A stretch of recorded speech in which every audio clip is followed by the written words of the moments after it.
Hey guys, I'm Dave. And I'm Len. And welcome to Wargame Chat. Today we're going to talk about wargame companies we wish still existed, or wargame companies that we wish still made wargames, because there's some wargame companies that still exist, but they don't really make wargames anymore. So I'll start with the game we just played, since we just played one from Victory Point Games. Was a great wargame company. They still exist, but they no longer make war games, but they made some of the best micro games out there by far, and all their stuff was well play tested. I never played anything from Victory Point Games that had a crappy rule book or holes in the rules or anything, so they did a good job developing and testing their games. It's just a shame that they don't sell war games anymore. Whoever bought the company just sells the kind of games that he likes, I guess, so that kind of sucks. But what's one that you wish still existed?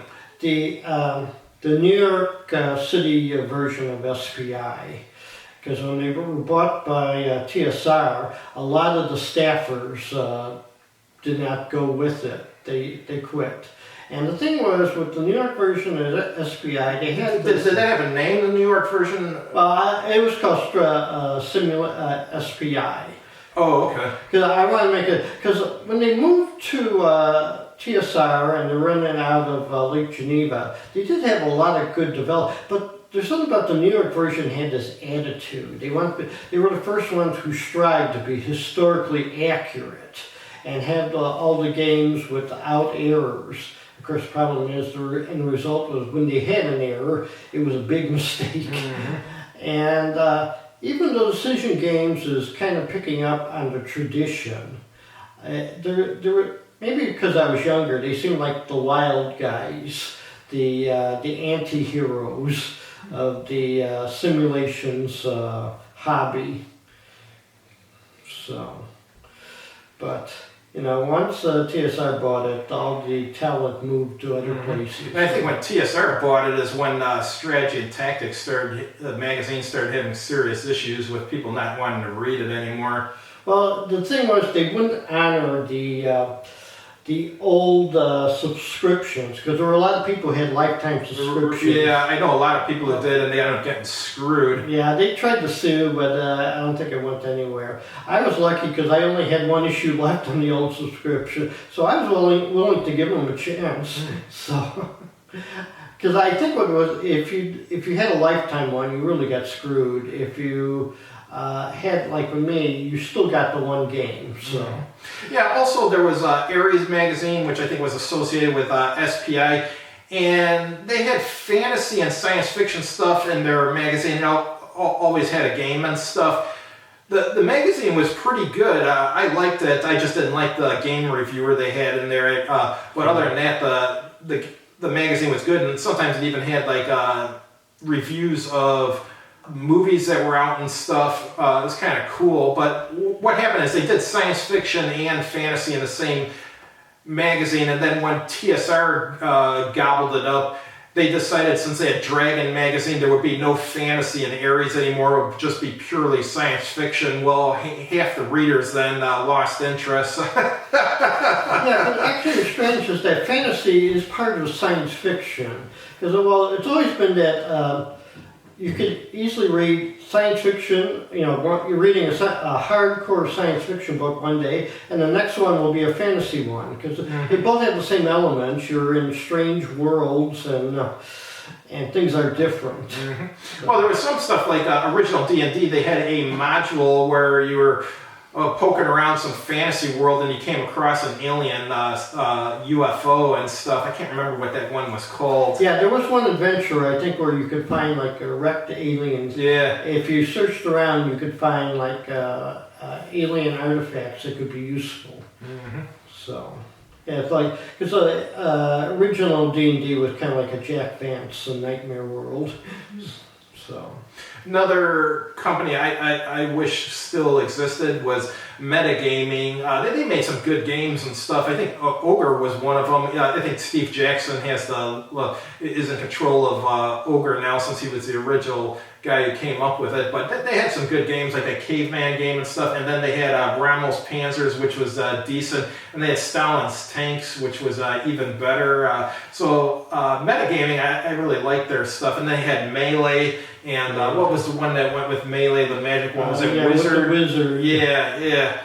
They had some good stuff. What happened to that company? Why did they fold? I'm trying to remember. I'm not sure if I got the details right about this. Is that the owner of it decided that it was time to quit while he still didn't owe anybody money. Oh, okay. I don't know whether it's the sales were disappointing or he got a better job that was taking up his time.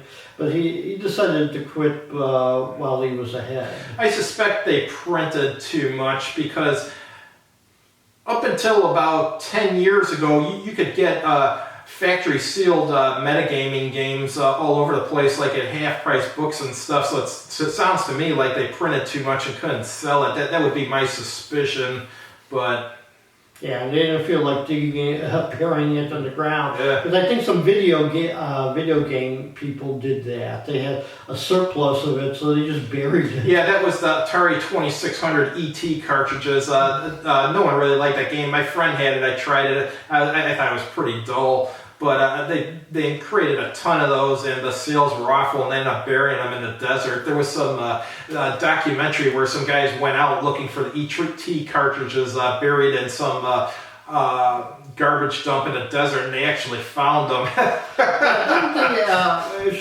I don't know if it's the same dump or anything. Yeah, they found those cartridges. They buried them because they were worthless, and now as collector's items they're valuable because of the notoriety. It gets strange. From what I understand, the ones they pulled out of the ground still work because there's so little moisture in Arizona or New Mexico or wherever it was that they buried those things. Oh, what always got me is that after SBI New York ended, all the games suddenly became valuable collector's items. And I remember they had one game auction. They had the Spartan game, which was part of the TIGIC system. They had a series of 5 games, all based on the same system. And this one covered Classical Greek. Went for $80. You could have bought it for $10 originally. And probably goes for more than that now. Yeah, and at the end there's silence, and somebody goes, "Where the hell were you guys when SBI was still in business?" Yeah. And also their most valuable collector items were like the worst games. Because I found out that like Rifle and Saber, which I consider one of their worst games, people love it. So. All right, there was another one, Task Force Games, who made micro games. Some of their micro games I liked, some of them didn't. The only deal with their micro games, the complaint I have, is some of them weren't really micro games. They were like big box games, and they decided to sell them in micro game format, so they shoved like 50 pages of rules in 25 pages, and they had these kind of dense rules, and too much rules for a micro game. A micro game, to me, you should be able to read the rules and set up the game and have your first game within 1 hour. I think should be the goal of all micro game manufacturers, whereas some of these TSR ones like that Cerberus, which we're going to play this time, but I didn't have time to learn the rules. I mean, that had a 25-page rule book, and it is pretty detailed, so that's not something you can learn in like 1 hour, you know what I mean? One I was thinking about, actually I always consider them the same company, Battle Line and Yakinto. Yeah, Yakinto, everyone misses Yakinto. Yeah, the story was that Steve Peak, well, he was a good writer, so he started writing for advertising, and supposedly easily made like tons of money. One guy said the last time I saw him, he was driving a Rolls Royce. So yeah, he got interested in other things. Yeah, they made that one role-playing game that was about ancient times instead of fantasy, which I thought was pretty cool. I read the book, and I enjoyed reading it. I just never got a chance to try the game, but it seems like it's pretty cool. Yeah, because I think there was a story that originally was supposed to be just a gladiator game. But they said, hey, can you make it a role-playing game? Sure, you know. They made a role-playing game. Yeah, they did a good job.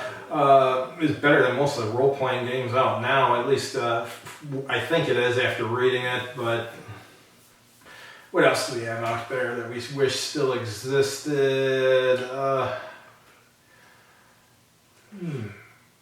Of course, I should say Fresno Gaming Association.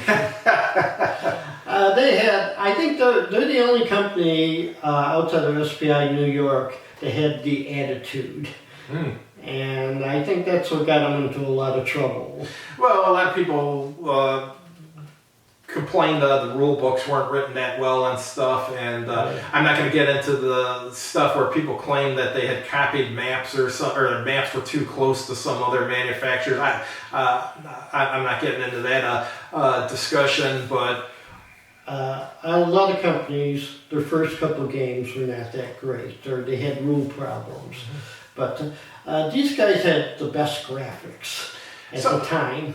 Someone I know, I think one of my viewers said that Fresno Gaming Association was essentially the Ed Wood of wargaming companies.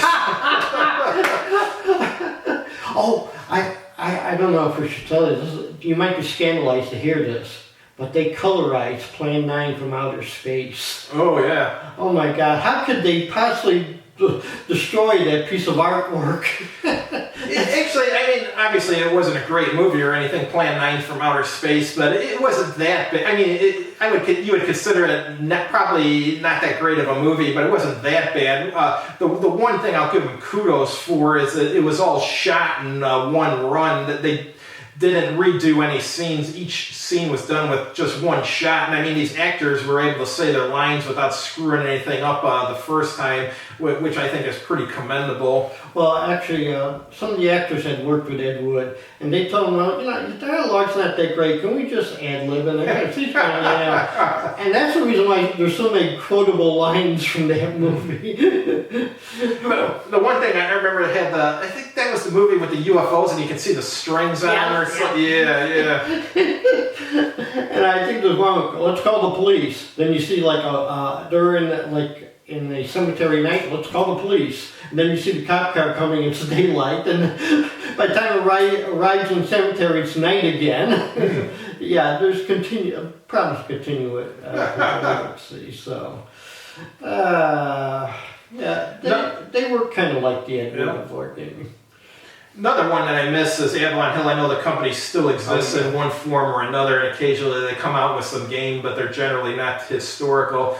But their games were the best play tested of all the war games, I'd say, overall that I've played in my lifetime. I mean, most Avalon Hill games, I didn't find a single hole in the rules or a mistake or anything in the rules, so they did a really good job play testing, far better than they do now or anyone's done since. Well, if you played like what they called the classic ones from the 60s, there were problems. And they even had suggested if you have a disagreement, settle it with a friendly roll of the dice. That's one thing that SBI made a mission of. They were going to have, there would be no need to have a friendly roll of the dice. You knew what the rules meant. So. Yeah, SBI, I mean, they had SBI was a good company and they had some good games, but they had some stinkers too. The one that I thought was one of the worst was, it was a big box game and was also in Ares magazine. It was Wreck of the BSM Pandora. The Pandora, Wreck of the Pandora. Yeah, it was the one where you're on a spaceship and you're moving around a spaceship. There was another Pandora one which was excellent, was the one that was a paragraph game. That one was excellent. But the other one, which was just like a regular war game, the rules for it I thought were god-awful. I mean, I played the game like twice, and I'm not even sure I was playing it correctly. The rule book was that bad. All right, what's some of the ones you miss? That's about it. All right. That's Wizards of the Coast. Wait a minute, I'm looking to the future. But we won't get into that. That might be actually a problem to talk about. So. All right, guys, we'll have a new topic for you next week. Have a good one.